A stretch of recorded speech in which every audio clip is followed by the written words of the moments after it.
Leitura em Audio. Por Miguel Arce. Pela Fundação São Miguel, Brasil. Leitura em áudio. Por Miguel R.C. Pela Fundação São Miguel, Brasil. Manual de Orientação e de Procedimentos para as Organizações Contábeis. Aviso, página vazia. Letra, Joaquim Osório Duque Estrada. Música, Francisco Manuel da Silva. Hino Nacional. Conselho Regional de Contabilidade de Santa Catarina. Manual de Orientação e de Procedimentos para as Organizações Contábeis. Florianópolis, SC, novembro de 2012. Conselho Regional de Contabilidade de Santa Catarina. Avenida Oswaldo Rodrigues Cabral, 1900 Florianópolis, SC 88.015-710. Fone 4830277000 e fax 4830277008. Homepage www.crcsc.org.br @crucoficial www.facebook.com.br Santa Catarina. E-mail crcsc@crcsc.org.br. Segunda edição. Capa, Ana Cláudia Neves Antunes. Ficha catalográfica C 755 metros. Conselho Regional de Contabilidade de Santa Catarina. Manual de Orientação e de Procedimentos para as Organizações Contábeis. Conselho Regional de Contabilidade de Santa Catarina. 2. Editora Florianópolis, CRCSC, 2012. 56 páginas. 1. Contabilidade. 2. Organizações Contábeis. E título: CBU 657. Projeto e Editoração de Livros 2012-2013. Comissão: Adilson Pagani Ramos, Canísio Muller, Edil Silveira, Eli Oliveira de Souza, José Carlos Perão, Luiz Alberton, Luiz Felipe Ferreira, Michele Patricia Roncalil, Lindomar Antônio Fabro. Coordenador. Os direitos de reprodução deste livro foram concedidos pelos autores e pelo Conselho Regional de Contabilidade do Rio Grande do Sul. Apresentação: o mercado cada vez mais competitivo e as mudanças praticamente diárias na legislação exigem que o profissional da contabilidade se mantenha em constante atualização, buscando por meio de cursos e palestras um maior aprimoramento técnico. Sem um investimento em educação continuada, é praticamente impossível fazer frente às inúmeras obrigações impostas pelos diversos órgãos de arrecadação e fiscalização, tanto na esfera federal, como estadual e municipal.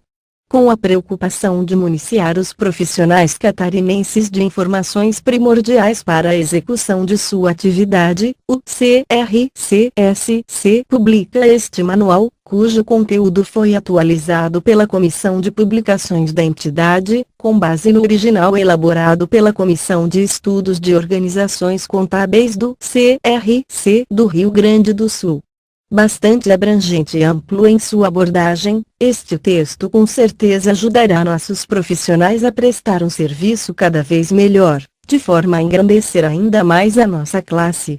Contador Adilson Cordeiro, presidente do CRCSC. Sumário. Introdução. 5. 1. Competências de cada departamento. 6. 2 documentos que devem ser enviados à organização contábil. 8. 3 documentos legais. 11. 4 recursos humanos. Departamento de pessoal. 14. 5 serviços de terceiros. 29. 6 documentos referentes à movimentação bancária. 32. 7 despesas e custos. 34. 8 estoques. 36. 9 conciliação contábil e composição de saldos. 38. 10 estruturação e classificação das contas contábeis. 45 mercadorias e produtos. 48. 12 mobilizado, aquisição e venda. 50. 13 vendas e circulação de produtos e mercadorias, e prestação de serviços. 52. 14 recolhimento de tributos. 54. Introdução. Nos dias atuais, a competitividade empresarial e as constantes mudanças na legislação obrigam os profissionais da contabilidade a buscar aprimoramento técnico e aperfeiçoamento. Entendemos que cada profissional deverá adaptar este manual às suas reais necessidades. Salientamos, também, que, pela própria abrangência e diversidade dos assuntos, tendo em conta ainda a dinâmica da legislação e das práticas contábeis, o presente trabalho deverá ser constantemente revisado, a fim de manter-se atualizado e viabilizar a sua utilização. Enfatizamos que a forma e o conteúdo ora apresentados são apenas sugestões de um modelo, não pretendendo concluir ou esgotar os temas tratados. Identificamos, a seguir, os assuntos tratados e os serviços que cada departamento está habilitado a executar. Competências de cada departamento. Identificamos a seguir os assuntos tratados e os serviços que cada departamento está habilitado a executar: Departamento de Pessoal, admissões, rescisões, folhas de pagamento, cálculo e apuração de encargos trabalhistas, obrigações mensais e anuais como CAGED, GPS, GFIP, GRRF, DIRF, RAIS, GRCS, DARF do PIS, folha de pagamento, DARFIR sobre salário, solicitação de CND e CRF, FGTS. Controle do quadro de lotação, informe de rendimentos, férias, exames periódicos, CNSO, PRA, PPP, UCAT e outros assuntos previdenciários e trabalhistas. Departamento Fiscal, notas fiscais, entrada, saída, serviços, apuração de impostos, federais, estaduais e municipais, registro e escrituração de livros e demais obrigações mensais e anuais do ICMS, IP, IS, DIME, ICMS, SC, DARE, SC, Sintegra, SPED Fiscal, DMED e COFINS, baixas de inscrições perante as esferas municipal, estadual e federal, solicitação de negativas e outros tributos e obrigações.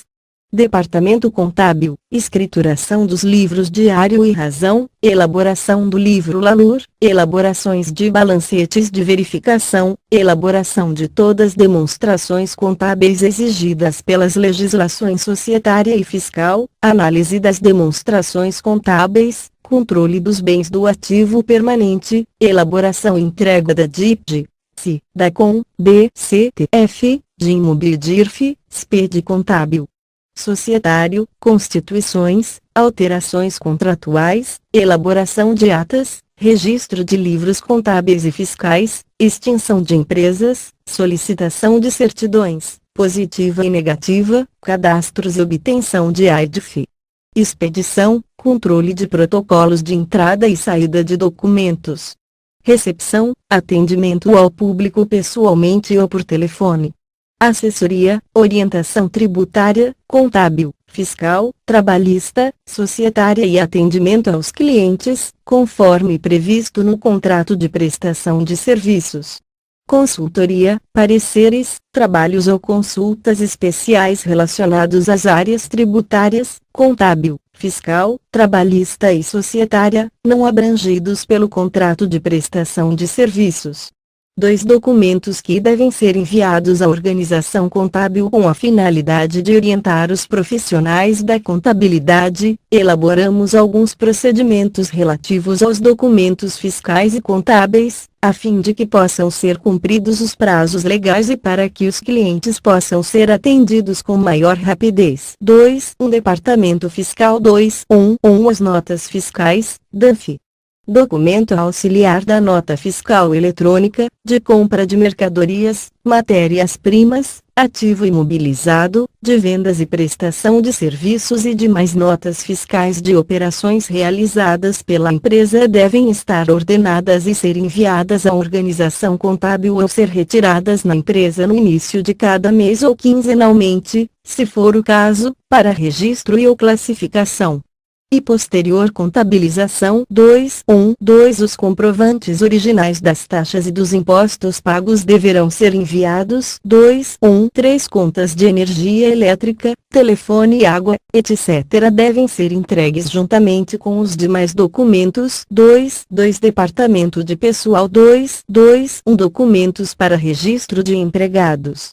Rescisões contratuais, recibos de férias, comprovantes e folhas de pagamento, planilhas de comissões e variáveis de salários, recibo de pagamento autônomo, RPA, guias de GPS, GRF, GRRF, DIRF, RAIS, GRCS, DARF do PIS, folha de pagamento, DARF sobre salário, férias e rescisão, controle de horário, atestados médicos, notas fiscais de cooperativa, notas fiscais de prestadores de serviços e notas fiscais de compra de produção rural, etc. devem ser encaminhados sempre em tempo hábil para que se possa proceder ao processamento das rotinas e ao cumprimento dos prazos. 3. Departamento Contábil. 3. Extratos bancários, extratos de aplicações financeiras e cartões de crédito, enviar extrato mensal com a movimentação do primeiro ao último dia de cada mês. 2. Depósito bancário, anexar cópia do comprovante da origem. Por exemplo, no recebimento de duplicata, anexar cópia desta. 3. Avisos de cobrança bancária e de cartões de crédito, enviar os avisos de todas as operações, desconto, cobrança simples, vinculada, cheques descontados em custódia, antecipações, cartões de crédito. 4. Enviar todos os avisos bancários, tais como despesas, transferências, aplicações, débitos, créditos, etc. 5. Contratos de seguros com apólice, empréstimos, financiamentos, leasing, etc. Enviar uma cópia do contrato e do pagamento das parcelas. 6. Despesas com refeições, combustíveis e lubrificantes, material de limpeza, brindes, conservação, manutenção e outras pequenas despesas somente poderão ser contabilizadas quando comprovadas com a nota fiscal de consumidor, cupom fiscal ou nota fiscal de serviços, a via e em nome da pessoa jurídica. 7. Recebimentos de duplicatas por caixa, anotar a data do recebimento no verso. 8. Relatórios, diário auxiliar, de clientes e fornecedores, enviar mensalmente com a movimentação e a posição do final do período, numerado sequencialmente. 9. Relatório diário do caixa, informar a movimentação de recebimentos e pagamentos do dia em moeda corrente, fechando o saldo do dia, anexando os respectivos documentos. 2 de março de 2010. Prazo de entrega de documentos contábeis e fiscais, até o dia 2 do mês subsequente. Observação: segundo a legislação, os tickets e ou cupons de supermercados e outros são válidos como documento fiscal. As despesas, cujos pagamentos sejam efetuados à pessoa jurídica, deverão ser comprovadas por nota fiscal ou cupom emitidos por equipamentos e emissor de cupom fiscal, observados os seguintes requisitos: em relação à pessoa jurídica compradora, sua identificação, mediante indicação de seu CNPJ, descrição dos bens ou serviços, objeto da operação, a data e o valor da operação. Lei nº 9.532/97, arts. 61, 1º e 81, e 3. Documentos legais. Os documentos legais de constituição da pessoa jurídica são os seguintes: principais. 1 contrato social, ata de fundação ou estatuto social. 2 alterações contratuais. 3 atas de assembleias gerais. 4 CNPJ. 5 inscrição na prefeitura. 6 matrícula no INS, SEI. 7 ficha de cadastramento anexo B. 2 Secretaria da Fazenda Estadual. 2 acessórios. 1 ficha de inscrição no CNPJ de B.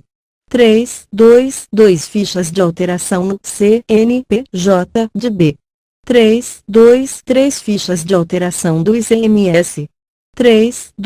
4 ficha de alteração na Prefeitura Municipal. 5 inscrição em órgãos de fiscalização específicos, bombeiros, Secretaria de Meio Ambiente, Secretaria de Vigilância Sanitária. 6 termo de opção pelo Simples Nacional. 7 alvarás de funcionamento. 3 de afichação obrigatória opcional. 1 legislação federal. Saúde Pública, a placa indicativa da proibição de venda de cigarros e bebidas alcoólicas para menores. Obrigados ao cumprimento, estabelecimentos que comercializam bebidas e cigarros. 2. Trabalhista, a documento com as normas de proteção aos menores obrigados ao cumprimento, empregadores de menores. B. Escala de revezamento obrigados ao cumprimento, empregadores que exijam trabalho nos dias destinados ao repouso. C. Aviso de reembolso creche obrigados ao cumprimento, empregadores que adotarem o sistema. D. Quadro de horário obrigados ao cumprimento, empregadores que não adotarem registros manuais, mecânicos ou eletrônicos individualizados de controle de horário, exceto micro e pequenas empresas optantes pelo Simples Nacional. E segurança do trabalho, avisos e placas referentes à manutenção, armazenagem e manuseio de materiais perigosos e insalubres, instalações elétricas, interdição de uso, construção civil, explosivos, localização de extintores, carga máxima de equipamentos e caldeiras. 3. Defesa do consumidor, a condições de venda a prazo, preço à vista, taxa de juros ao mês, quando prefixada, taxa de juros ao mês que será acrescida ao índice pactuado, quando pós-fichado, taxa incidente de juros ao ano, multa de mora, que não poderá exceder a 2%. Obrigados ao cumprimento, estabelecimentos comerciais e os prestadores de serviços. 2 Legislação estadual.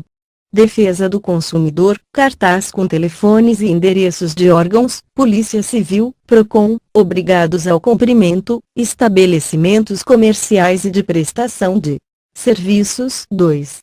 Fiscalização sanitária, cartaz de indicação do órgão sanitário de fiscalização obrigados ao cumprimento, estabelecimentos comerciais de gêneros alimentícios, abertos ao público, fiscalizados pela Secretaria de Estado da Saúde, diretamente ou por órgão delegado. Observação: os produtos expostos ao público na vitrine ou dentro do estabelecimento devem ter seus preços obrigatoriamente afichados no próprio produto, de forma visível ao consumidor. 4. Recursos Humanos, Departamento de Pessoal. 4.1 Considerações iniciais. O cumprimento das obrigações trabalhistas e do recolhimento dos encargos sociais requer especial atenção, seja pela peculiar condição da relação entre a empresa e seus empregados, seja pela exiguidade de prazos para a execução das muitas rotinas envolvidas, aliada às severas multas quando da sua não observância. Outra questão de enorme importância refere-se ao aspecto das várias fontes da legislação que norteiam a matéria. Além da própria CLT e de vários outros regulamentos específicos, sempre deverá ser verificada a convenção coletiva de trabalho das categorias de empregados contratados pela empresa. Isso porque, na maioria das vezes, são assegurados direitos e vantagens, que variam de uma para outra categoria de trabalhadores. Por tudo isto, evidentemente que as considerações aqui expressas não esgotam o assunto. Sempre que surgirem dúvidas, recomendamos entrar em contato com o Departamento de Pessoal. A seguir listamos as ocorrências e prazos mais comuns dentro dessa área de atividade. 4.2 Admissão de funcionários. A legislação estabelece prazo de 48 horas para que se proceda ao registro do funcionário. Deve-se evitar, sempre que possível, a contratação ou demissão no período em que a folha de pagamento esteja sendo processada, ou seja, após o dia 20 de cada mês. 4.2 Documentos para admissão. CTPS, Carteira de Trabalho e Previdência Social, original, formulário de admissão, atestado do exame médico admissional e demais exames exigidos no CNSOIPRA. foto 3x4, cópia da cédula de identidade, RG, cópia do cartão de identificação do contribuinte, CPF, cópia do título de eleitor, cartão PIS/PASEP, cópia da Carteira Nacional de Habilitação, CNH. Para os motoristas, cópia do certificado de alistamento militar ou reservista, atestado de frequência escolar para menores de 18 anos, cópia das certidões de nascimento dos filhos e dependentes, cópia do cartão da criança dos filhos menores de 6 anos, relação de dependentes identificados pelo nome, grau de parentesco e idade. A cada evento que requeira atualização na CTPS, deverá imediatamente ser feito o registro e a carteira será devolvida em, no máximo, 48 horas. 4.2.2 Contrato de experiência. Quando da contratação, o procedimento indicado é firmar contrato de experiência por escrito. A falta desse procedimento torna o contrato por prazo indeterminado. Em uma eventual rescisão, incorrerão ônus de um contrato normal. O contrato de experiência pode ser prorrogado uma única vez. O prazo máximo considerado como experimental é de 90 dias, salvo convenção coletiva de trabalho que estipule outro prazo. Alertamos que, se não houver interesse na continuidade do funcionário na empresa, o contrato de experiência não pode superar a data limite, sob pena de passar a ser considerado um contrato por prazo indeterminado. Em caso de término antecipado do contrato de experiência, deverá ainda ser pago ao funcionário metade dos dias que faltam para findar o contrato e multa rescisória do FGTS. Se solicitado pelo empregado, o empregador também tem o direito de cobrar metade dos dias que faltam para findar o contrato. Em caso de manutenção da relação de trabalho, o contrato de experiência passa a ter validade como contrato definitivo. 4.3 Rescisão do contrato de trabalho. 4.3 Aviso prévio. O aviso prévio deverá ser concedido pela parte que provoca a rescisão do contrato de trabalho e tem a duração mínima de 30 dias, salvo disposições contidas em convenções coletivas.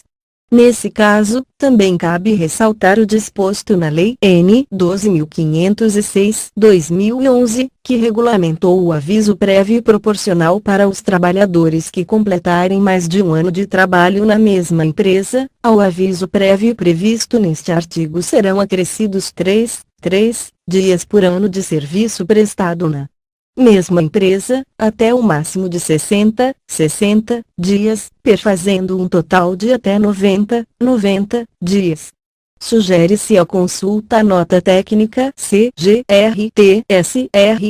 número 184/2012. Durante o aviso prévio, caso a rescisão tenha sido promovida pelo empregador, o horário normal do empregado será reduzido em 2 horas diárias, podendo a redução ser convertida em ausências de 7 dias corridos, ressalvado o aviso prévio proporcional. Se a rescisão for promovida pelo empregado sem conceder o aviso prévio ao empregador, este poderá descontar o aviso prévio correspondente. Em algumas normas coletivas, há previsão de dispensa do cumprimento do aviso, caso o empregado tenha novo emprego, mediante comprovação. O prazo para a quitação e a homologação é o primeiro dia útil após o término do aviso prévio trabalhado. Caso o aviso prévio seja indenizado, o prazo passa a ser o 10º dia, contado a partir do dia seguinte à data da dispensa. Nos casos de empregados com mais de um ano de serviço na empresa, haverá necessidade de homologação no sindicato da categoria profissional do trabalhador ou no Ministério do Trabalho. 4.3.1 O Homolognit. O Homolognit é um programa residente no site do Ministério do Trabalho, divulgado pela Portaria 1620, de julho de 2010. O uso desse recurso, por enquanto, é facultativo. Para escritórios e empresas que já têm esse recurso disponível em seu programa de folha, é aconselhável testar esse novo sistema enquanto ele é facultativo, para ver como funciona e, se for o caso, enviar sugestões de ajustes, e também para se adequar à nova sistemática que um dia se tornará obrigatória. Atualmente, quem homologa a rescisão com o uso do Homolognet é apenas o Ministério do Trabalho, pois os sindicatos ainda não estão preparados para essa nova sistemática. Hoje, a certeza de que o trabalhador tem de suas verbas rescisórias estarem corretas é que quem confere a sua rescisão é um agente homologador do sindicato da categoria, mas com a sistemática do Homolognet a ideia é que o trabalhador possa ter mais segurança de seus direitos, pois os valores rescisórios estão pagos de acordo com a lei, segundo o cálculo feito pelo programa do Ministério do Trabalho. O empregado também terá acesso com senha a essa sistemática, podendo acompanhar os trâmites de sua rescisão. Como funciona? As empresas calculam a rescisão em seu programa de folha de pagamento e exportam os dados ao Homolognet mediante login e senha criados no site do Ministério do Trabalho. Se o sistema de folha calcular uma rescisão diferente do cálculo do Homolognet, a empresa se obriga a corrigir os seus valores, para que fique igual à rescisão calculada pelo sistema do governo.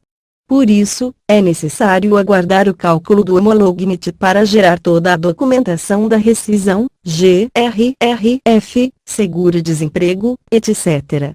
Uma das falhas do Homolognet é que se trata de um programa com padrões de cálculos e que, com o tempo, deve ter ajustes.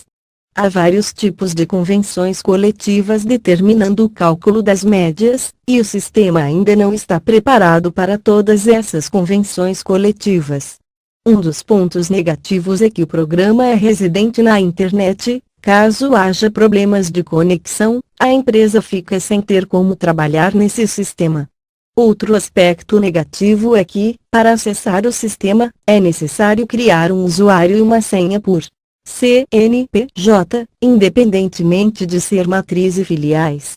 Com isso, os escritórios de contabilidade que têm muitos clientes não podem padronizar um usuário e uma senha. 432 documentos necessários a empregados com menos de um ano de trabalho, CTPS, carteira de trabalho e previdência social, livro ou ficha de registro de empregados, aviso prévio assinado por ambas as partes, atestado médico demissional, livro ou relatório. GRRF paga-i. Chave de liberação do FGTS, demonstrativo do trabalhador de recolhimento do FGTS, rescisório, pagamento em moeda corrente ou cheque visado, PPP, informe de rendimentos anuais, B, empregados com mais de um ano de trabalho, CTPS, carteira de trabalho e previdência social, livro ou ficha de registro de empregados, aviso prévio assinado por ambas as partes, atestado médico demissional, GRRF paga e chave de liberação do FGTS, demonstrativo do trabalhador de recolhimento do FGTS, rescisório, livro ou registro de ponto, pagamento em moeda corrente ou cheque visado, PPP, informe de rendimentos anuais. 433 Cuidados especiais na dispensa. Convém lembrar que, nos casos em que a rescisão de contrato se opere nos 30 dias que antecedem a data base da categoria, a lei estabelece uma indenização adicional correspondente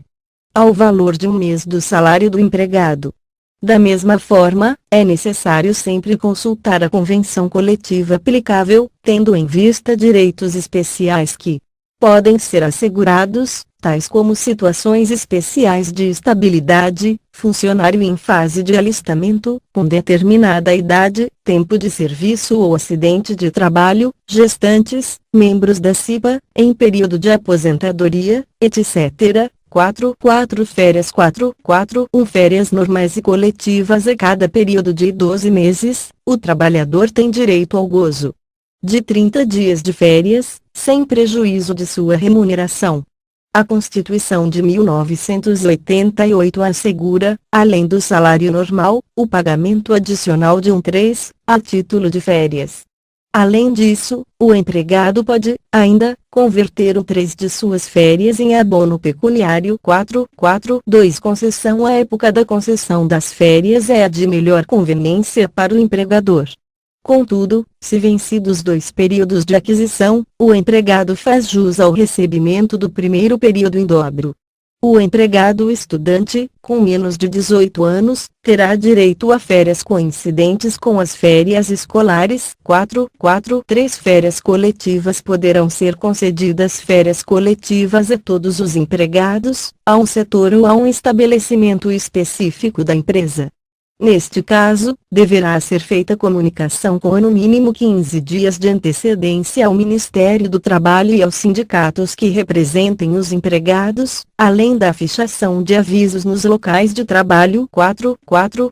Comunicação e anotação. As férias deverão ser comunicadas por escrito ao empregado com antecedência mínima de 30 dias. A concessão das férias deve ser anotada na CTPS do empregado, antes que este as goze. 5. Perda do direito. Não terá direito a férias o empregado que no curso do período aquisitivo permanecer em licença remunerada por mais de 30 dias ou que tenha estado em benefício junto à Previdência Social por mais de 6 meses, ainda que descontínuos. Não pode ser efetuado desconto de faltas a título de férias. Contudo, haverá redução do período de gozo, sempre que o funcionário tiver mais de 5 faltas injustificadas durante o período aquisitivo. 6. Pagamento das férias deverá ser efetuado até 2 dias antes do início do respectivo período. O empregado deve assinar e datar o recibo, devendo uma via do aviso e do recibo de férias retornar ao escritório. Incluem-se médias de todos os proventos, horas extras, adicionais, comissões, etc., recebidos naquele período, apurando-se a maior remuneração que servirá de base de cálculo. 5. Horário de trabalho. 1. A duração normal da jornada de trabalho não deverá ser superior a 8 horas diárias, se não fixado outro limite inferior. No contrato de trabalho, salvo se houver acordo para prorrogação ou compensação. 2. Trabalho noturno. Trabalho entre as 22 horas de um dia e as 5 horas do dia seguinte é considerado trabalho noturno. A hora do trabalho noturno é computada com 52 minutos e 30 segundos. A hora noturna é remunerada com adicional de 20% sobre a hora normal, salvo se a convenção coletiva de trabalho estipule outro percentual acima deste. 3. Trabalho aos domingos. O trabalho aos domingos, exceto para algumas atividades específicas, requer autorização prévia dos órgãos do Ministério do Trabalho e cumprimento das demais exigências da legislação local. A remuneração das horas trabalhadas aos domingos é, no mínimo, 100% superior às horas normais. Para o comércio, havendo legislação no município, deve ser respeitado o trabalho de até 2 domingos, devendo haver folga no seguinte.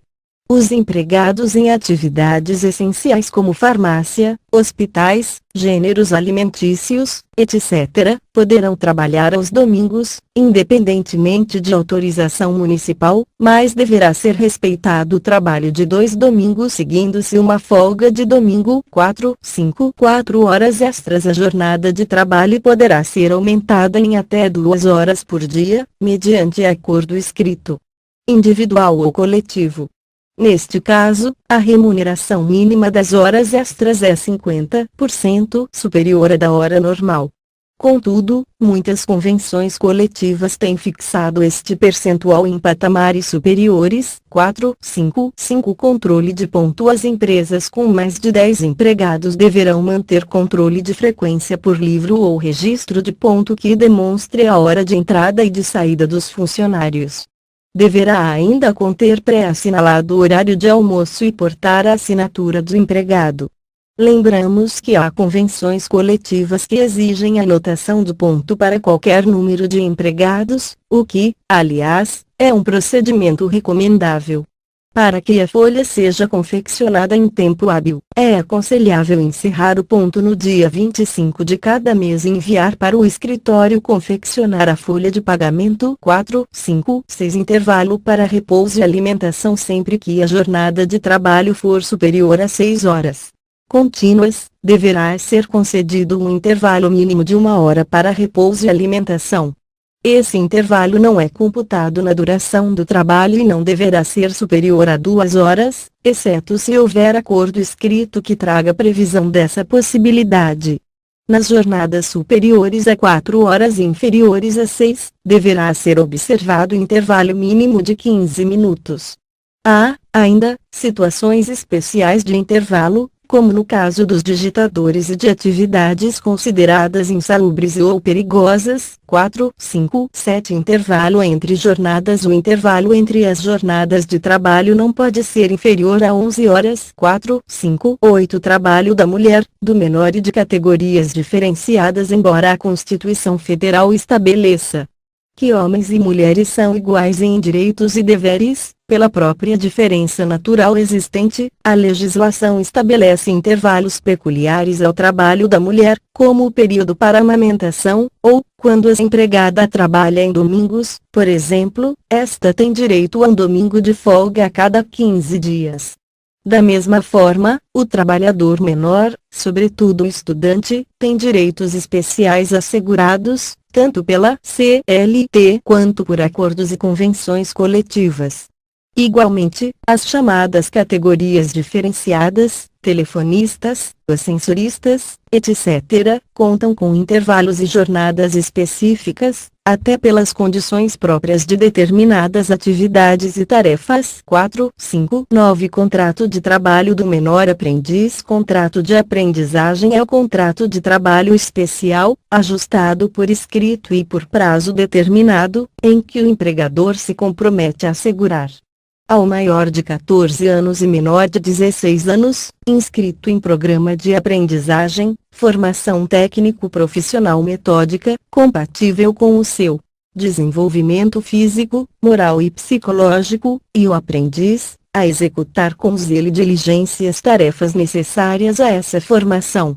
Empregados de até 24 anos de idade matriculados em cursos dos Serviços Nacionais de Aprendizagem, SESI, SENAI, SENAC, etc., também podem ser contratados como menor aprendiz. 4 de maio de 2010 Obrigatoriedade de contratação de aprendizes. Os estabelecimentos de qualquer natureza são obrigados a empregar e matricular nos cursos dos Serviços Nacionais de Aprendizagem, SESI, SENAI, SENAC, etc., número de aprendizes equivalente a 5%, 5%, no mínimo, e 15%, 15%, no máximo, dos trabalhadores existentes em cada estabelecimento, cujas funções demandem formação profissional.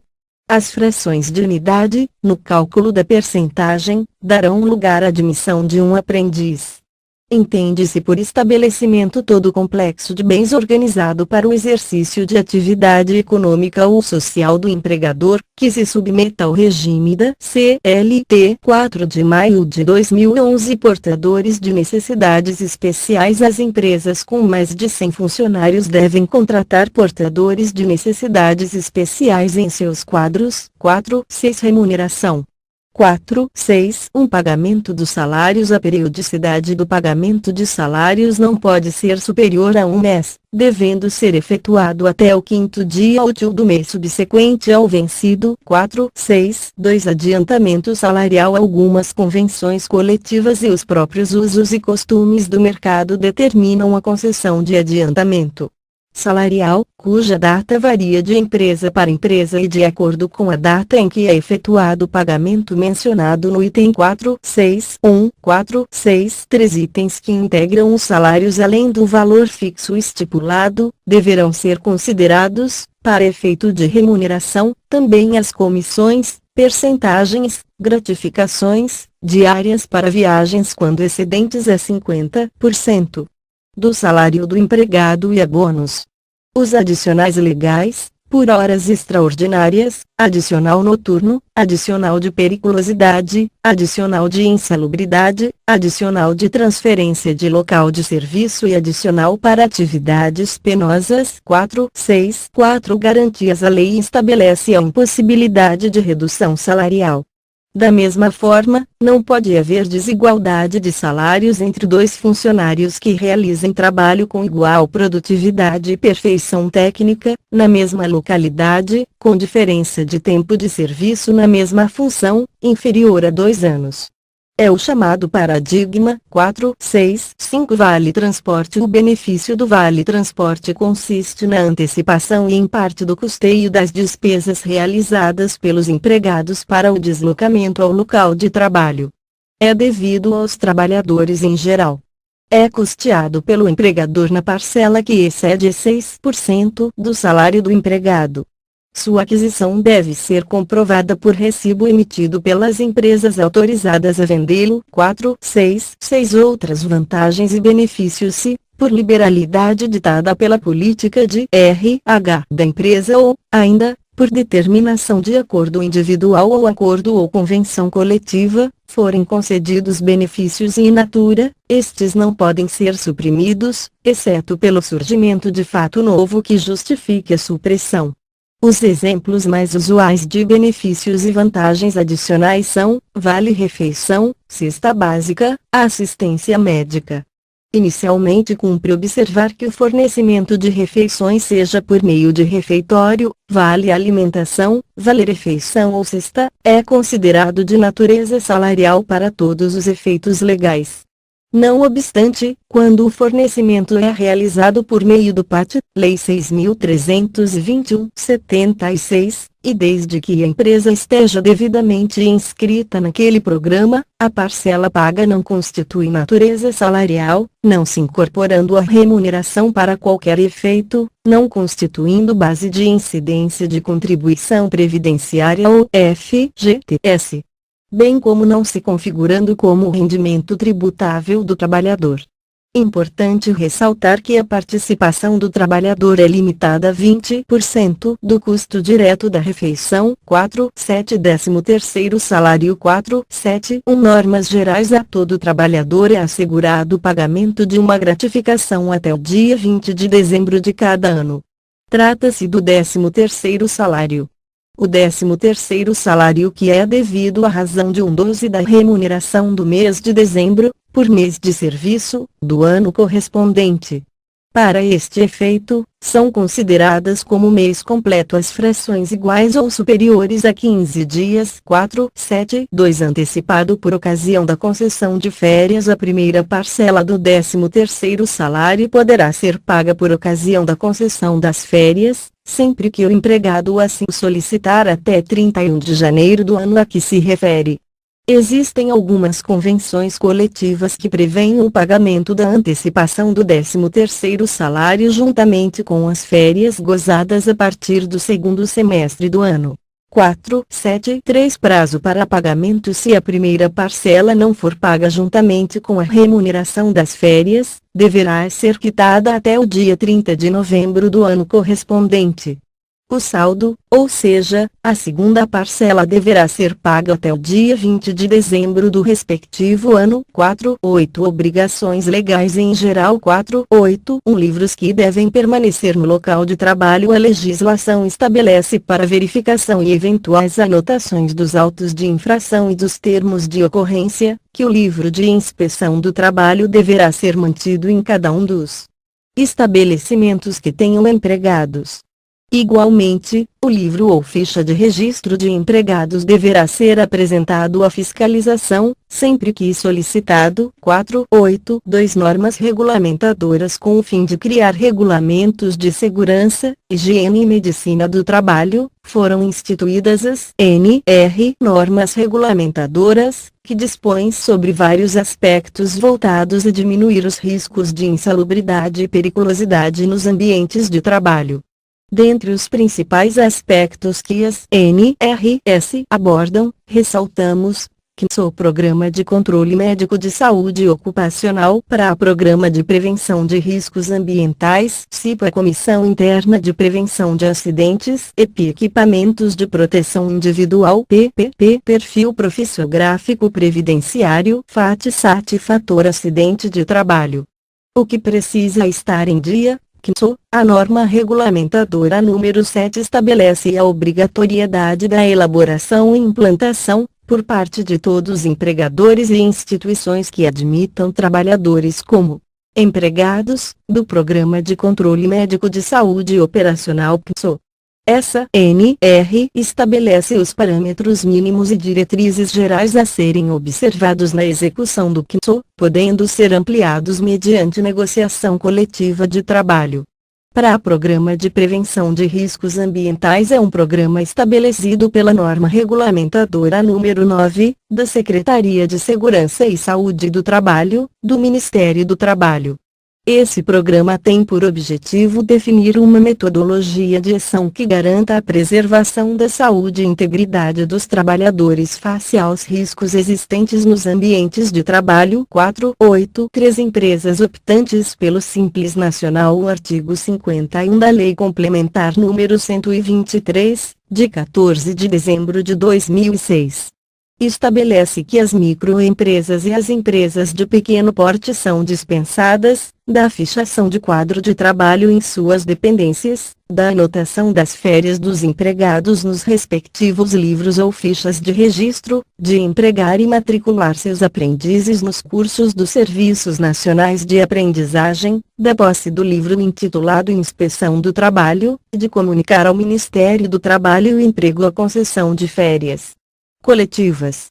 Observação: apesar das dispensas deste item, aconselhamos manter os procedimentos de controle tendo em vista eventuais riscos trabalhistas. 4.9 Inscrição dos sócios ou diretores na Previdência Social são segurados obrigatórios da Previdência Social, na qualidade de contribuintes individuais, as seguintes pessoas físicas: diretor não empregado e um membro de conselho de administração na sociedade anônima, todos os sócios das sociedades em nome coletivo, o sócio-gerente, o sócio-cotista que recebam remuneração decorrente de seu trabalho na sociedade limitada, urbana ou rural e o síndico de condomínio.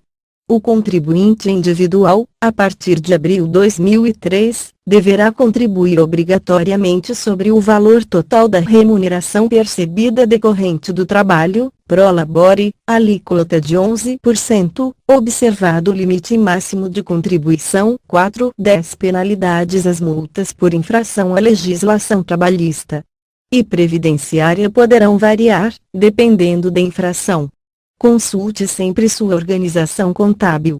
5. Serviços de terceiros: toda e qualquer atividade empresarial pode utilizar-se de serviços contratados de terceiros, a saber: 5.1 Pessoas físicas. Pessoas físicas inscritas são aquelas que estão registradas como autônomas nas prefeituras municipais e no INSS e devem apresentar RPA, recibo de pagamento autônomo, nota fiscal de serviços ou recibos.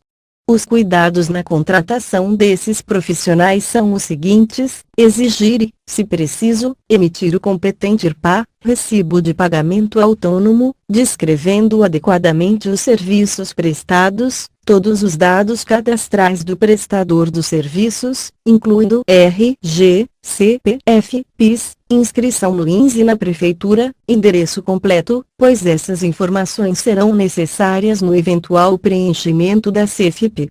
DIRF, bem como ao fornecimento do informe de rendimentos obrigatórios, descontar dos valores a serem pagos pela empresa contratante e a retenção de 11% a título de INS, observado o limite máximo de contribuição, o IRF, quando couber, de acordo com a tabela de incidência desse tributo, exigir a declaração de dependentes do imposto de renda para os casos que assim exigirem IS. Conforme município. Ainda em relação aos valores pagos ao autônomo, pela empresa contratante, quando esta não for optante pelo Simples Nacional deverá recolher 20% sobre valor bruto a título de INS. Alguns cuidados especiais e adicionais devem ainda ser considerados no tocante às legislações previdenciária e trabalhista. A legislação trabalhista e previdenciária poderá interpretar o pagamento com habitualidade como sendo decorrente de vínculo empregatício, se a relação apresentar as características próprias para tanto, implicando sérios riscos de ações trabalhistas ou autuações administrativas, sendo necessários cuidados especiais na administração desses casos. 5. 2 Pessoas jurídicas. A empresa que utilizar a contratação de serviços prestados por pessoas jurídicas deve atentar para os seguintes detalhes: elaboração de contrato de prestação de serviços, estabelecendo todas as condições básicas, a fim de assegurar as responsabilidades profissionais envolvidas, além das demais situações, exigir a devida nota fiscal de serviços ou documento hábil, exigir recibo de pagamento, inclusive dos adiantamentos efetuados, verificar se a prestação de serviço está sujeita à retenção do imposto de renda na fonte de 1,5% ou de 1,0%, ou se está enquadrado nos casos especiais de autorretenção, ou ainda, se está sujeita à retenção de 4,65% de PIS/COFINS. Contribuição social. Observação: quando houver venda ou prestação de serviços para órgãos públicos, a retenção dos tributos federais deve obedecer a alíquota diferente das acima citadas. Verificar se a prestação de serviço está sujeita à retenção de IS, conforme Lei Complementar Federal N. 116, alíquotas conforme legislação de cada município. Verificar se a prestação de serviço está sujeita à retenção do INS nos casos previstos em lei, que pode ser de 11% ou de 13% a 15% nos casos de serviços realizados em condições especiais, de acordo com RFB 971/2009, artigo 145. Aviso: página vazia. 6. Documentos referentes à movimentação bancária. O controle da documentação que envolve as movimentações e operações bancárias é imprescindível para a realização de um bom trabalho de contabilidade, uma vez que estas operações representam a quase totalidade da movimentação contábil e financeira das empresas. Essas operações são as seguintes: pagamentos, recebimentos, empréstimos bancários, descontos de títulos, cobrança bancária, leasing, despesas bancárias, outras operações. 6. Pagamentos. Estas operações compreendem formas de pagamentos de qualquer natureza, efetuadas na rede bancária, prática absolutamente usual nos dias de hoje, com alternativas que vão desde um cheque até procedimentos via internet e os chamados home banking. Independente da forma adotada para os pagamentos bancários que toda empresa pratica, deve ela manter em seus arquivos cópia dos documentos de pagamento, cópia de cheque, recibo eletrônico, etc., anexando a duplicata, ao título, ao depósito, as guias de recolhimento de impostos e contribuições, etc., os comprovantes de pagamentos efetuados. 6. 2. Recebimentos. Estas operações compreendem todas as formas de recebimento de valores de qualquer natureza, incluindo depósitos de títulos provenientes de vendas de bens e serviços, antecipações de clientes e terceiros. Os valores constantes dos extratos bancários a esse título devem ser documentados de forma a permitir a clara identificação do valor recebido, da sua natureza, dos dados do remetente, individualizado por documento, nota fiscal, fatura, duplicata, pedido, etc. Os depósitos bancários devem ter a indicação, no seu verso ou em documento apartado, de todas as informações necessárias ao seu bom controle. Os demais créditos ocorridos na movimentação bancária, empréstimos, adiantamentos, etc., devem igualmente ser identificados e documentados pelo Departamento Financeiro, e os eventuais valores a identificar devem ser objeto de controles internos que definam, em curto espaço de tempo, como tratá-los nos registros financeiros e contábeis. 6. 3. Empréstimos bancários. Estas operações compreendem todas as formas de empréstimos que podem ser obtidos no mercado financeiro. A fim de dar ciência a todos os envolvidos, o Departamento Financeiro deve documentar de maneira sumária as principais características de cada contrato, tais como tipo e natureza do contrato, valor e número de parcelas do empréstimo, prazos de vencimento, prazos de carência, encargos, juros, spread, etc., garantias, outras que julgar conveniente. Esse resumo sumário, anexado à cópia do contrato, deve ser encaminhado à organização contábil para que se tenha subsídios adequados ao registro correto das operações. 7. Despesas e custos. Este tópico tem por objetivo esclarecer quanto à contabilização das despesas, custos e quanto à forma de documentá-la perante a legislação fiscal. As despesas custos realizadas deverão estar obrigatoriamente relacionadas com a atividade da empresa e devem ser comprovadas por meio de documentação idônea, notas fiscais ou recibos, emitidos sempre em nome da empresa, com data de evento, valor, discriminação dos itens ou serviços e sua devida quitação.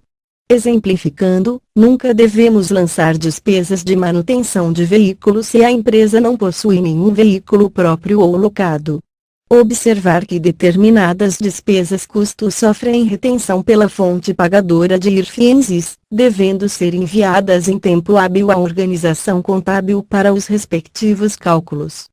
Exemplos: recibo de aluguel, RPA, recibo de pagamento autônomo, etc. As empresas comerciais e indústrias deverão enviar cópias das contas de luz e de telefone à organização contábil juntamente com as notas fiscais de compra e venda, para aproveitamento do crédito fiscal de ICMS de acordo com a legislação vigente. A legislação não aceita nota fiscal simplificada ou ticket de caixa como documento comprobatório de despesa. Somente o cupom emitido pelo emissor de cupom fiscal, ECF, juntamente com as notas fiscais e recibos diversos são reconhecidos pela legislação. Se possível, todas as despesas e custos deverão ser pagos com um cheque nominal.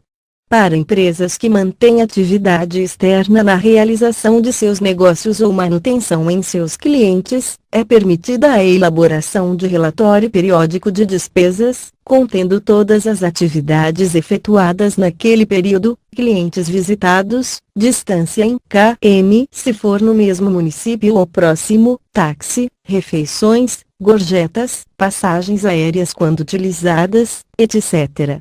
Sempre com todos os comprovantes anexos.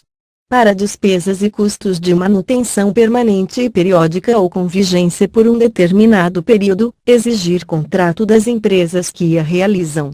Exemplo: manutenção dos computadores, dos aparelhos de ar-condicionado, apólice de seguros, etc. Aquisição para o ativo imobilizado, apresentar nota fiscal de compra, ou recibo de transferência, para veículos usados. Observação: no caso de qualquer dúvida que eventualmente surja com relação aos documentos para serem lançados em despesas, custos, etc., consulte sempre o Departamento Contábil. 8. Estoques. 8. Um conceito: estoque é representado pelo conjunto de matérias-primas, produtos em fabricação, produtos prontos, material de aplicação e material de embalagem, nas indústrias, e pelas mercadorias, nas empresas comerciais. 8. 2. Inventários. Produtos e mercadorias acima mencionados, bem como os mesmos itens em poder de terceiros e os de terceiros em poder da empresa, existentes no fim do período, anual ou trimestral, conforme o regime tributário do contribuinte, devem ser relacionados, observando-se os seguintes itens: quantidade, unidade, discriminação, preço unitário e valor total.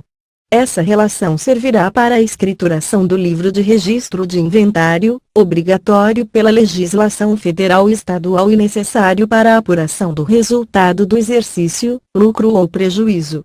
Para avaliação dos estoques, de matérias-primas e mercadorias, em regra, utiliza-se o custo médio ponderado ou o PEPs, primeiro a entrar, primeiro a sair, porém existem outros métodos aceitos pela legislação e outras formas de avaliação praticadas em situações específicas.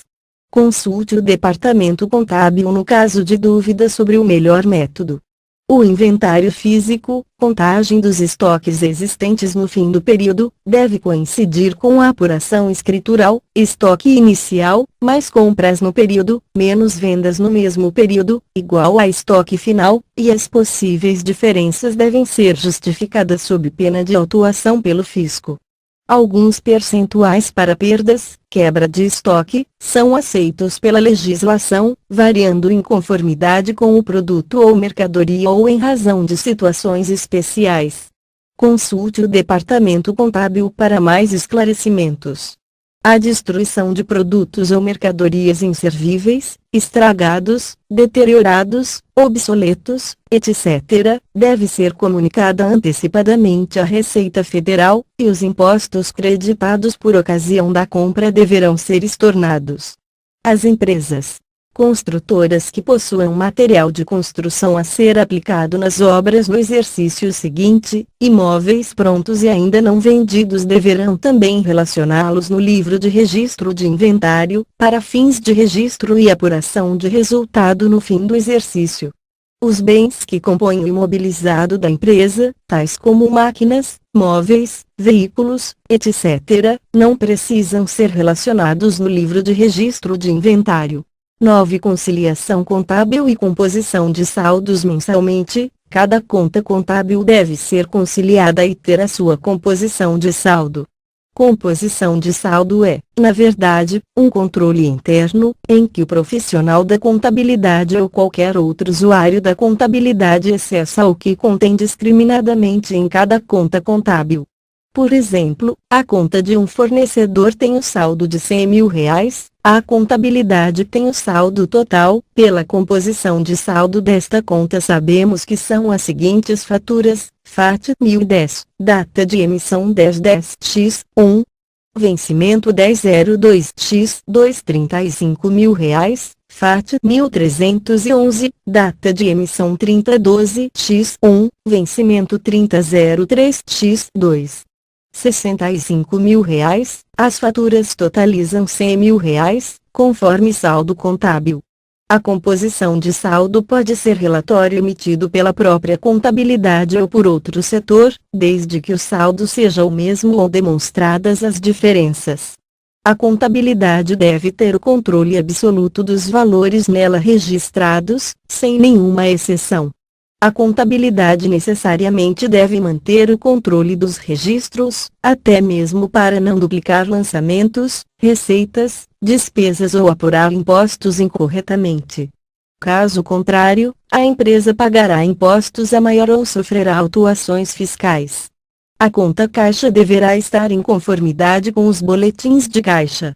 Caso não sejam elaborados pela empresa, o profissional da contabilidade deverá examinar a razão da conta caixa para evitar lançamentos incorretos.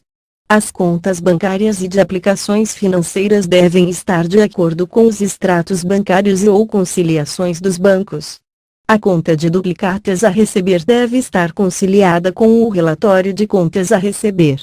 A cada período ou fechamento de balanço, a contabilidade deverá solicitar ao financeiro da empresa a posição das duplicatas a receber naquela data. Esse procedimento evita erros contábeis, como, por exemplo, o lançamento ao maior de receitas, que proporciona o pagamento ao maior de tributos, PIS, COFINS, IRG, CSSL, ICMS, IP, e outros. As contas de adiantamentos e outros créditos devem ser conciliadas no sentido de verificar pendências existentes de longa data, as quais não refletem a posição consignada no balancete, bem como atentar para a documentação suporte dos lançamentos contábeis, tais como contratos, recibos, notas fiscais e outros. A conta de estoque deve estar conferindo obrigatoriamente com o total da posição do inventário a cada trimestre, lucro real trimestral, ou fechamento anual do balanço, lucro real anual, lucro presumido e simples. Se a empresa apura o imposto de renda anual com suspensão ou redução, mês a mês deve manter um relatório de estoque, não sendo necessário registro mensal no livro de inventário. A contabilidade deve atentar para o preço unitário de cada mercadoria ou produto, podendo avaliar as mercadorias compradas para revenda pelo valor das últimas aquisições menos o ICMS. No caso de fabricação de produtos, a matéria-prima pode ser avaliada pelo preço das últimas aquisições menos o ICMS e PI, os produtos acabados avaliados por 70% do maior preço de venda, sem deduzir o ICMS, e os produtos em elaboração avaliados por 56% do maior preço de venda, sem deduzir o ICMS.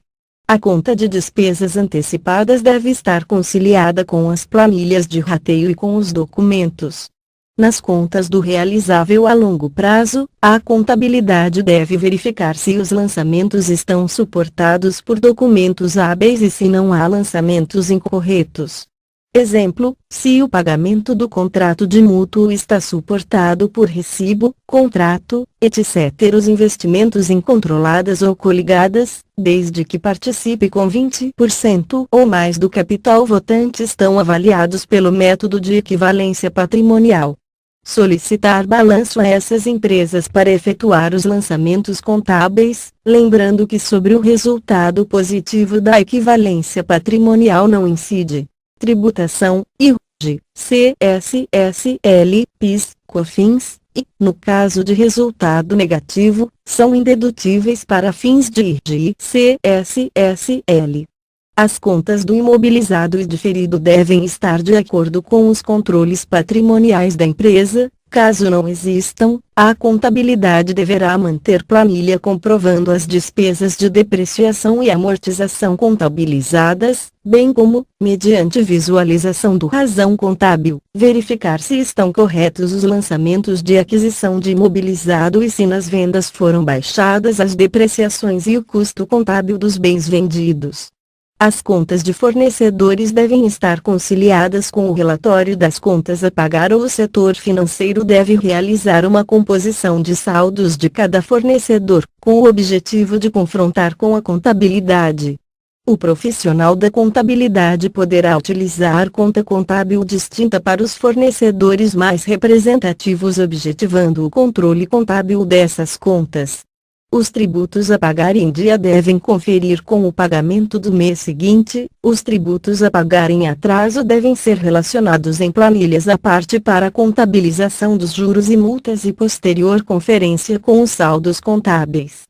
Empréstimos e financiamentos devem ser conciliados com o contrato, objetivando a contabilização dos juros e das atualizações pelo período de competência e mantidas planilhas de conferência do cálculo dos juros, atualizações monetárias e outras despesas para que a empresa não desembolse a mais do que o estipulado no contrato de empréstimo ou financiamento.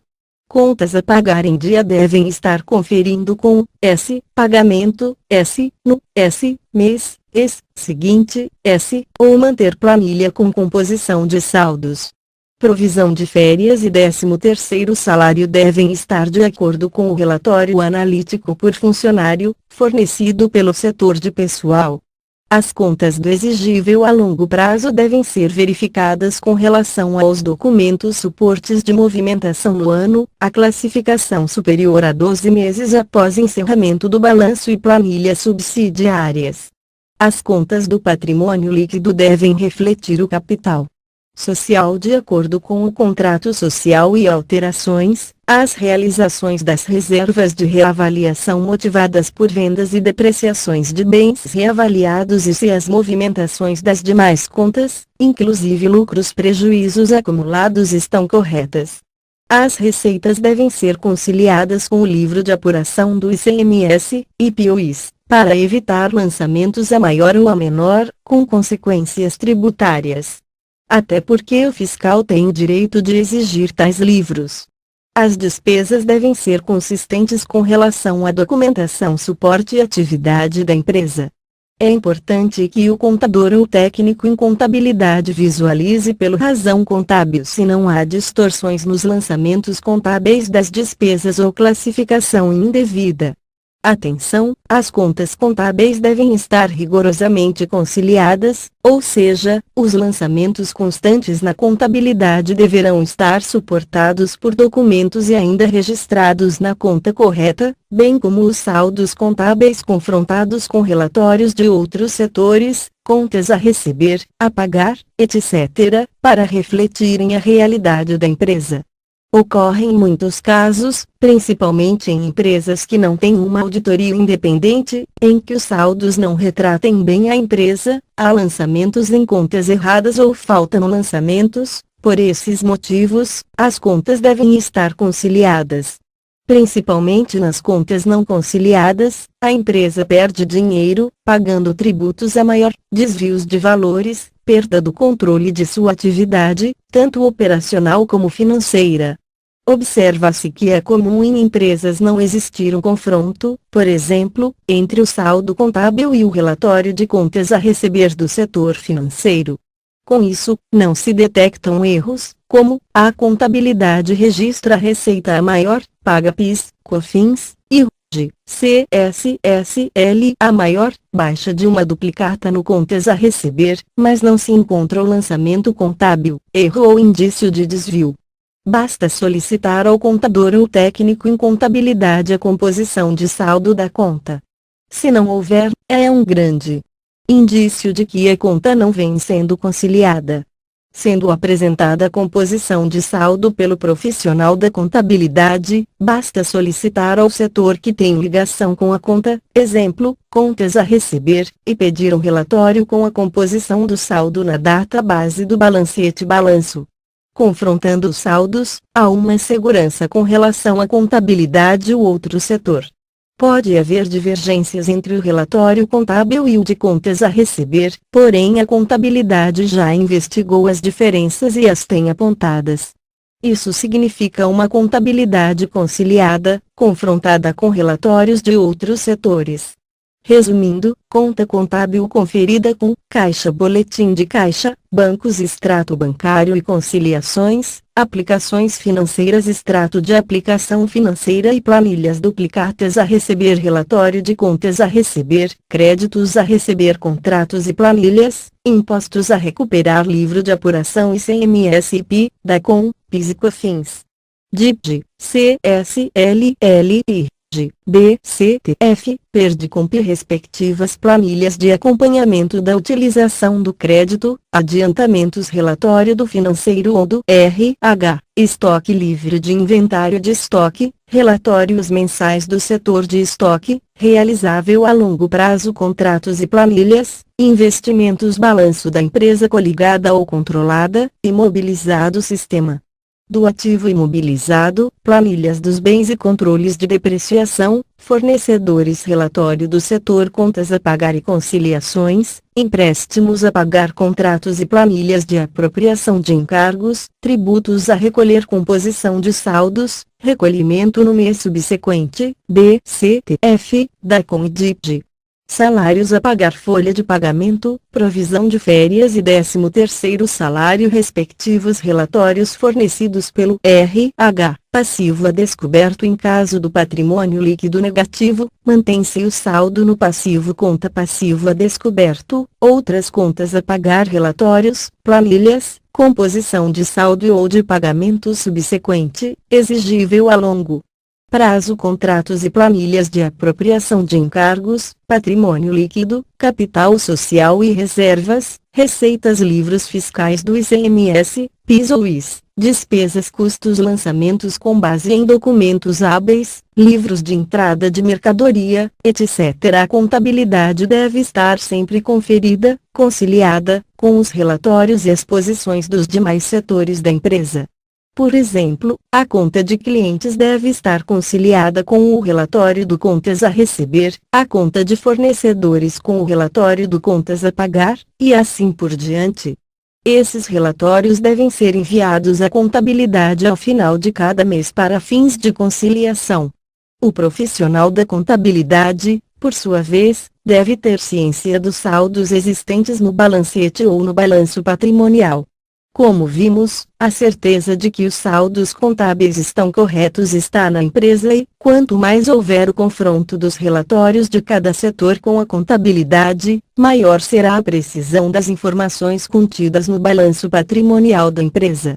Dessa forma, podemos dizer que a contabilidade espelha a realidade da empresa, desobrigando os sócios, os administradores e o próprio profissional da contabilidade de responderem com seus bens pessoais em questionamentos tributários, civis, comerciais, penais e criminais, provando que não agiram de forma enganosa, lesiva ou com abuso de poderes perante terceiros.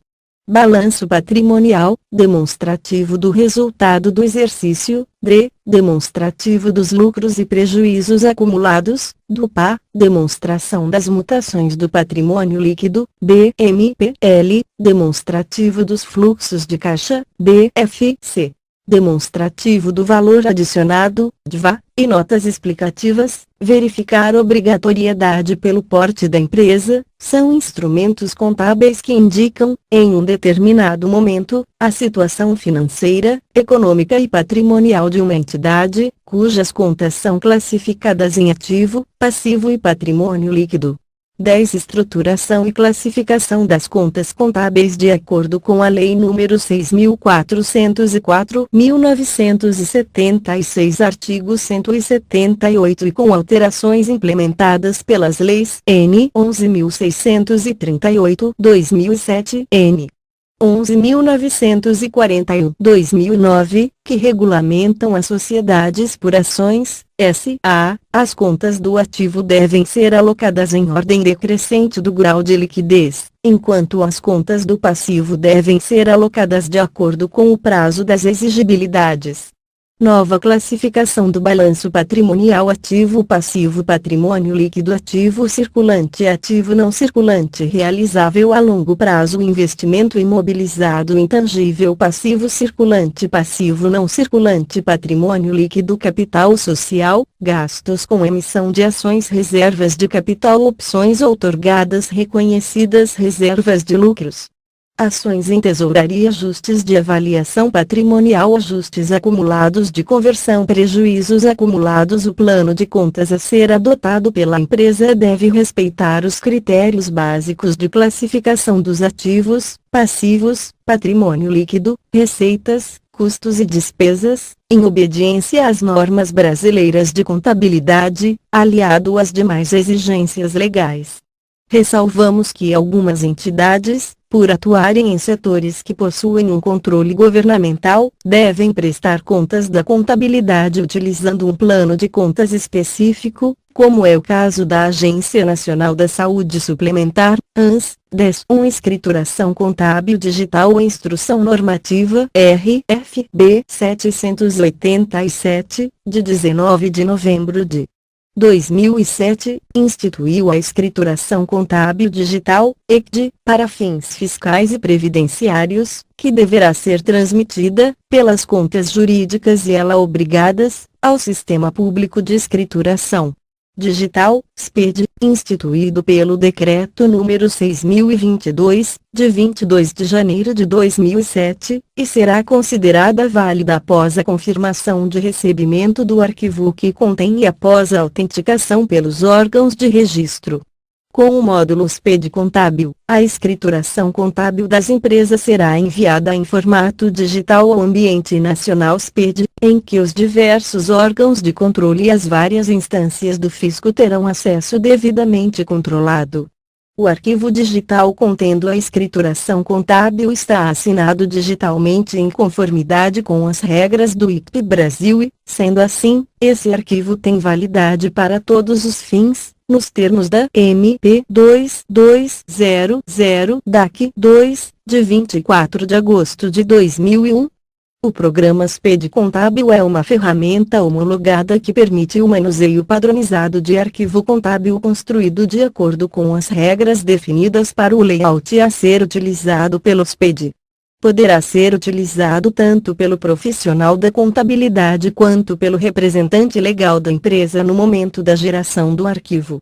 Poderá ser também utilizado por outros legitimamente interessados na visualização de escrituração contábil digital. 10.1 Regras gerais para a ECD. A escrituração contábil digital será composta da versão digital dos seguintes livros contábeis, e livro diário e seus auxiliares, se houver, e o livro razão e seus auxiliares, se houver, e livro balancetes diários.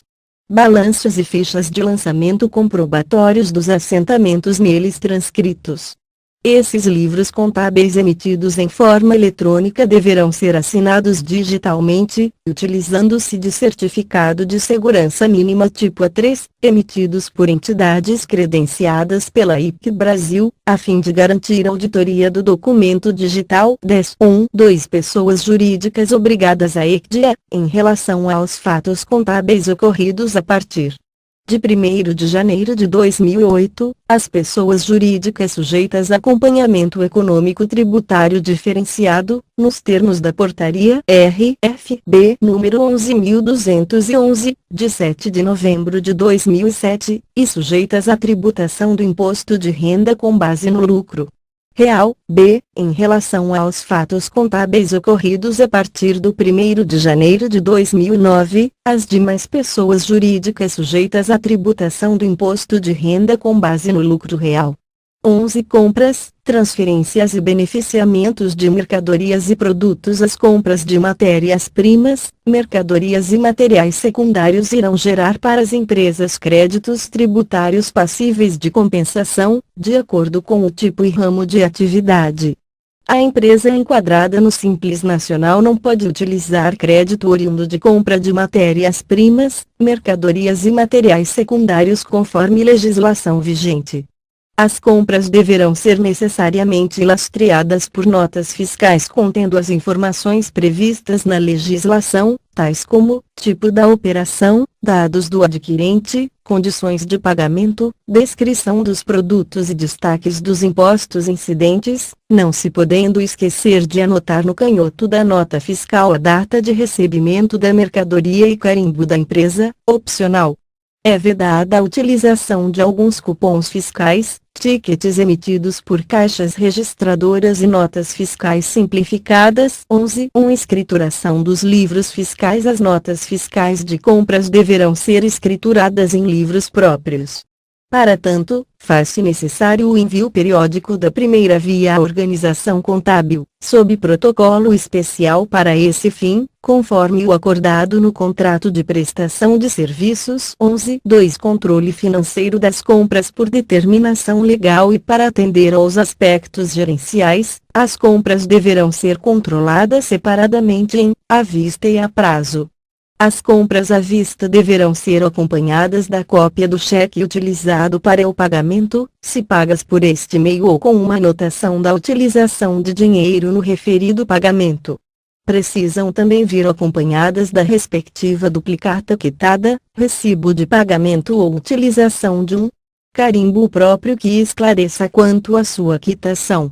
Salientamos que a simples referência de venda à vista não quita nota fiscal. 11.3 Transferências e remessas. Os recebimentos ou envios de mercadorias em transferências para depósitos ou filiais e os recebimentos e envios de remessas, seja qual for a sua natureza, previstos na legislação vigente, deverão receber uma orientação especial da organização contábil. 11.4 Devoluções de compras. As devoluções de compras e vendas devem receber um tratamento próprio, nos termos da legislação fiscal, devendo receber uma orientação especial da organização contábil quanto aos critérios e procedimentos para a emissão.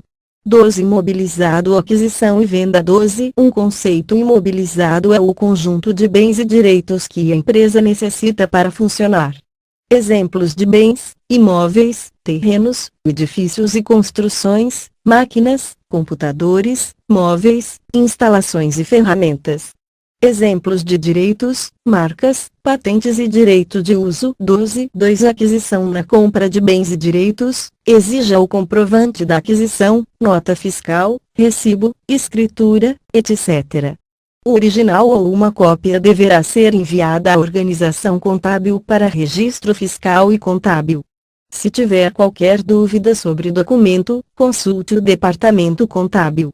Na compra de veículo de pessoa jurídica, tire uma cópia da nota fiscal e, na compra de particular, tire uma cópia autenticada, frente e verso, do documento de transferência após o reconhecimento da firma, antes de enviá-lo para efetivar a transferência.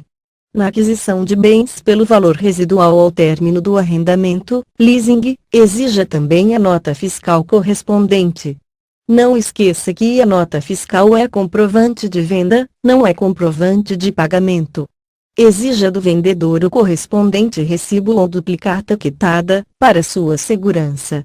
Quando a compra for de valor significativo, imóvel, veículo, máquina, etc., consulte o Departamento Contábil sobre as implicações legais e tributárias e sobre as diversas modalidades de aquisição, à vista, a prazo, financiada, leasing, etc., antes de efetivar o negócio.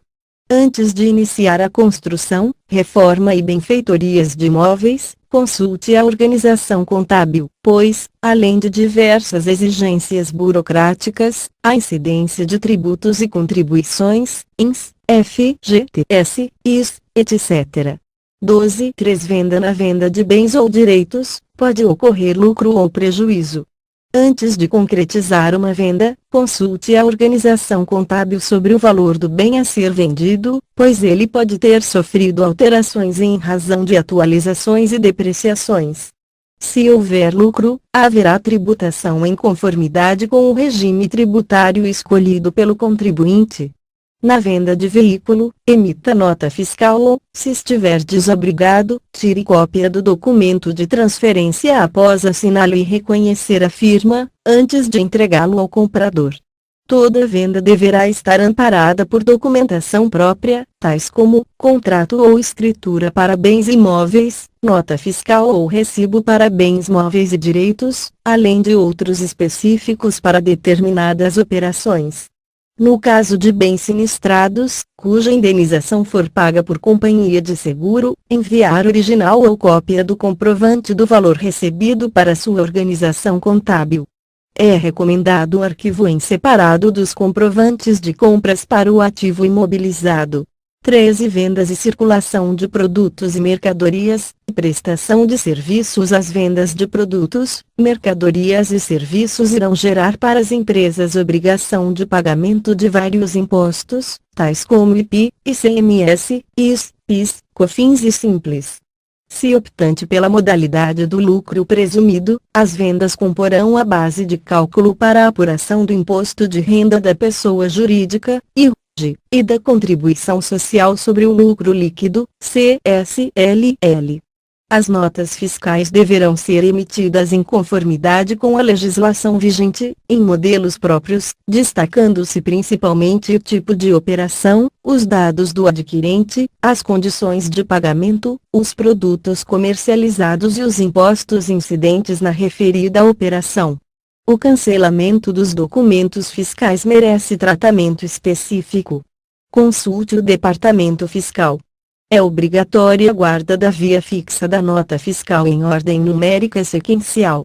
Alertamos que o destaque do talonário da nota fiscal deverá ser efetuado no momento da saída das mercadorias, sendo necessária a assinatura do recebedor no respectivo canhoto.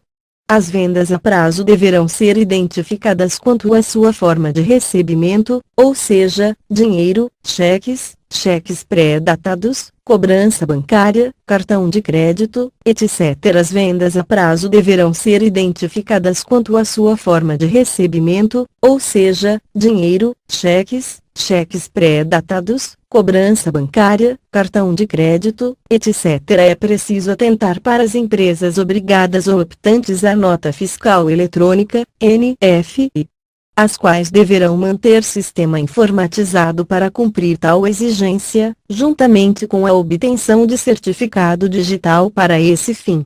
Entre as formalidades da nota fiscal eletrônica, além da emissão do DANF, as empresas deverão armazenar os arquivos digitais, XML, das notas de saída, remeter os respectivos arquivos para clientes e transportadoras, bem como efetuar a guarda dos arquivos digitais das notas de entradas. 13. Escrituração de livros fiscais. As notas fiscais bem como os cupons fiscais deverão ser escriturados em livros próprios. Para tanto, faz-se necessário o envio periódico de uma via dos respectivos documentos, uma cópia do arquivo digital, quando eletrônica, ou resumo diário dos equipamentos próprios de cupons fiscais à organização contábil, utilizando-se um protocolo especial para esse fim. Deve-se obedecer à periodicidade estabelecida em contrato de prestação de serviços. 13.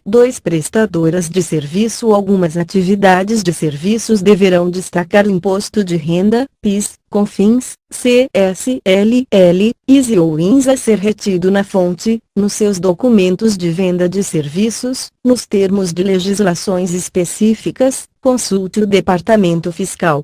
14. Recolhimento de tributos. Este tópico tem por objetivo orientar os clientes sobre os principais tributos existentes e os cuidados que se deve ter na liquidação e guarda desses documentos.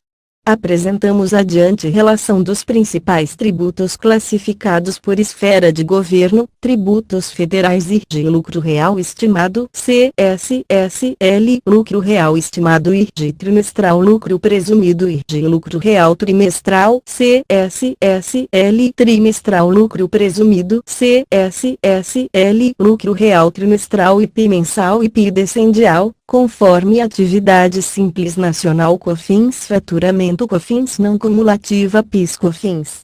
C. Social retidos, PIS, faturamento, PIS não cumulativo, INS, GPS, funcionários e prolabore, retenção contribuinte individual, GFIP, FGTS, IRF-S, serviços prestados, PJ-APJ, IRF-S, comissões de PJ-APJ, IRF-S, aluguéis, IRF-S, salário ou prolabore, IRF-S, serviços prestados, PF-APJ. Observações.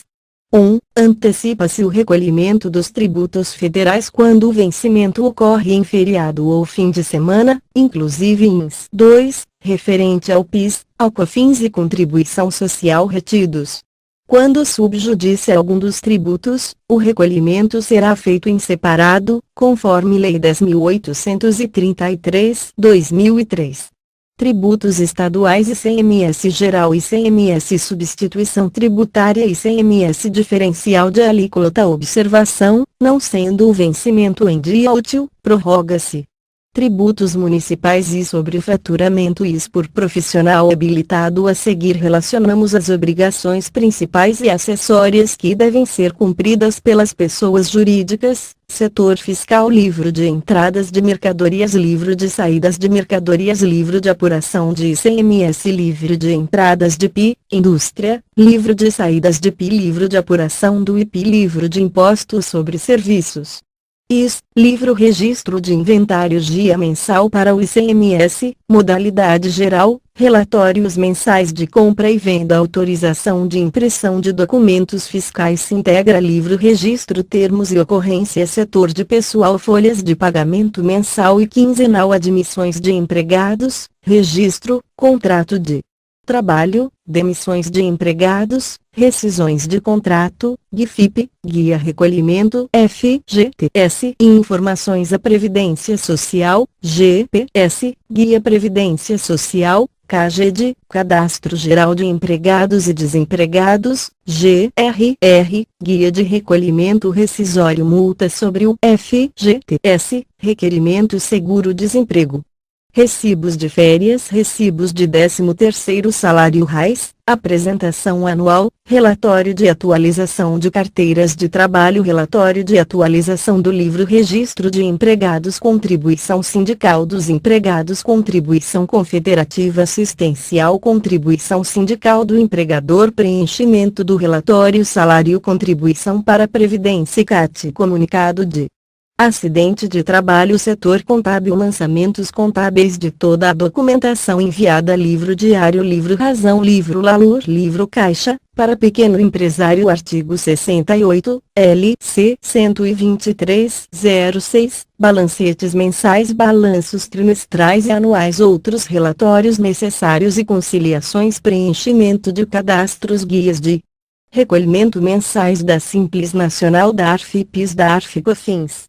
DARF Imposto de Renda DARF Contribuição Social DARF PI, Indústrias, FGTS Previdência Carnensis Municipal Imposto Sindical IRF PIS COFINS Contribuição Social Retidos, quinzenal, obrigações mensais DNF Demonstrativo de notas fiscais DCTF Declaração de contribuições e tributos federais DACON Demonstrativo de apuração de contribuições sociais, obrigações trimestrais, registro florestal estadual, madeireiras, obrigações semestrais, DCTF, declaração de contribuições e tributos federais DACON demonstrativo de apuração de contribuições sociais, obrigações anuais, guia informativa modelo B do ICMS, declaração de renda pessoa jurídica DIP, declaração simplificada PJ, declaração de renda pessoa física DIRF, declaração de imposto de renda fonte, DIPI, declaração imposto produtos industrializados, RAIS, relação anual informações sociais, renovação alvará sanitário, renovação alvará municipal IBAMA, renovação certificado regularidade farmácias, declaração P Ministério Público SICAF fundações. DITR de IMOB, declaração de informações sobre atividades imobiliárias, outros serviços que normalmente são prestados, busca e entrega nas empresas de documentação fiscal e contábil, entrega de guias de recolhimento, atendimento via telefone de dúvidas e esclarecimentos sobre assuntos da área contábil, negativas de todos os órgãos públicos, cadastros para bancos e empresas, auxílio para calcular o preço de vendas de produtos, mercadorias, serviços, cálculo de tempo de serviço para previdência. 15. Informações eletrônicas. Podemos dizer hoje que a informatização dos procedimentos que envolvem a contabilidade superou as fases de implantação de sistemas. As organizações contábeis dispõem de tecnologia que envolve equipamentos e sistemas dos mais variáveis. De outro lado, o fisco, em todas as esferas, bem como as operações realizadas entre entidades, também estão informatizados. Pouco se ouve falar de envio de correspondência pela RECT ou desaparecem dos escritórios as máquinas de escrever e pacotes de papel carbono. Ante a essa realidade, surge a necessidade de arquivos digitais de responsabilidade da organização contábil. Dividimos, na seguinte classificação, as informações digitais de uso e geradas pelas organizações contábeis. 15. Sistemas contábeis. Os sistemas contábeis, além da geração dos livros e demonstrações contábeis obrigatórios, devem estar preparados para envio do EC de escrituração contábil digital, também conhecido pelos PED contábil, conforme Decreto número 6.022. De 22 de janeiro de 2007, envio dos arquivos MANAD da Portaria MDIRP N 42, de 24 de junho de 2003, arquivos digitais da RFB conforme IN SRFN 86, de 22/10/2001, integrações com os demais sistemas informatizados. 15. Sistemas fiscais. Os sistemas fiscais, além da geração dos relatórios de apuração de tributos e livros fiscais de IPI, ICMS, devem gerar envio do EF de escrituração fiscal digital, também conhecido pelos PED fiscal, conforme Decreto número 6.022. De 22 de janeiro de 2007, envio do EF de contribuições, também conhecido pelos PED PIS e COFINS, conforme IN RFBN 1052/2010. Arquivos digitais da RFB conforme IN SRFN 86, de 22/10/2001, exportação de informações para os programas da Receita Federal, como PERDCOMP, DIPD, DCTF, DACON, CONT, DIMOB e DIMEB. 15. Sistemas de departamento pessoal. Os sistemas de departamento pessoal, além de gerar as rotinas trabalhistas e os documentos a ela relacionados, devem gerar envio dos arquivos MANAD da Portaria MDIRP N 42, de 24 de junho de 2003, exportação para os programas do INCEF e Ministério do Trabalho como CEFIP, CAGED, RAIS, DIRF. Observar o projeto piloto a ser implantado do SPE de folha de pagamento 15. 4 Programas geradores de declarações. As instituições fiscalizadoras estão utilizando-se cada vez mais de programas próprios, que admitem a importação dos sistemas próprios do contribuinte para a captura de informações de cunho tributário fiscal. Com relação às informações dos programas fiscais, é necessário providenciar cópia de segurança dos dados, bem como dos recibos de entrega das declarações geradas. 15. 5 Senhas e certificações digitais. Há hoje uma grande gama de informações que podem ser acessadas pelo contribuinte por meio de senhas disponibilizadas pelo fisco. Outra modalidade é a certificação digital pessoal do contribuinte. Também há a possibilidade da outorga de procuração eletrônica. A seguir, relacionamos algumas modalidades de senhas e serviços disponíveis que devem ser cadastradas logo no início da operação do contribuinte, ICMS. Há 2 senhas, do profissional contábil e do contribuinte, que podem acessar dados cadastrais, solicitar serviços de emissão de AIDOF, compensação e transferência de créditos tributários, verificar a situação fiscal, emitir relatórios de arquivos digitais enviados, vincular o contribuinte ao profissional contábil. RFB por meio de certificado digital, procuração eletrônica outorgada ou senha de acesso especial, podem ser acessados diversos serviços e informações, tais como situação fiscal e cadastral, solicitação de parcelamento simplificado, emissão de guias, download de arquivos de declarações enviados. INS. Por meio da senha emitida pelo INS na RFB, o contribuinte pode verificar sua situação fiscal e emitir comprovante de pagamentos de INS. Prefeituras. Por meio de senha emitida pelo município, podem ser emitidas guias de pagamento, bem como informações cadastrais e fiscais. Essa modalidade varia de município para município. JUSESC. O escritório contábil pode registrar uma senha na JUSESC para emissão de serviços como requisição de certidões, acompanhamentos de processos, consulta de MIRI. Conectividade social. Por meio da conectividade social, cadastrada junto à CEF, o contribuinte envia as informações previdenciárias e o FGTS, CEFIP, assim como gera as guias para pagamento rescisório de empregados do contribuinte. Certificação digital para envio de declarações e assinatura dos livros contábeis e fiscais digitais. Está sendo exigida a certificação digital do contribuinte ou a outorga de procuração eletrônica. 15. 6 Comunicação. Muito da comunicação com o cliente junto ao escritório está sendo feita por meio de ferramentas como correio eletrônico, e-mail, e serviços de chat, MSN, Google Talk, Skype. Geralmente, essas informações são necessárias para a execução de alguma tarefa que é incumbida ao escritório.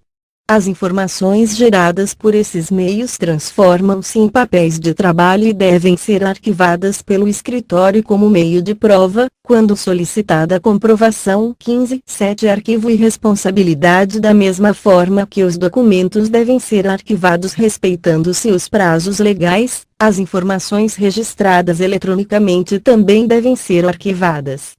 Independentemente de mídia optada, esta deverá ser segura e ser testada periodicamente para verificação da sua eficácia. Diretoria CRCSC Bienio 2012-2013 Adilson Cordeiro, presidente. Marcelo Alexandre Seiman, vice-presidente de Administração e Finanças. Adilson Pagani Ramos, vice-presidente de Fiscalização. Rúbia Elbers Magalhães, vice-presidente de Registro. Edson Luiz Francês, vice-presidente de Controle Interno. Raquel de Cássia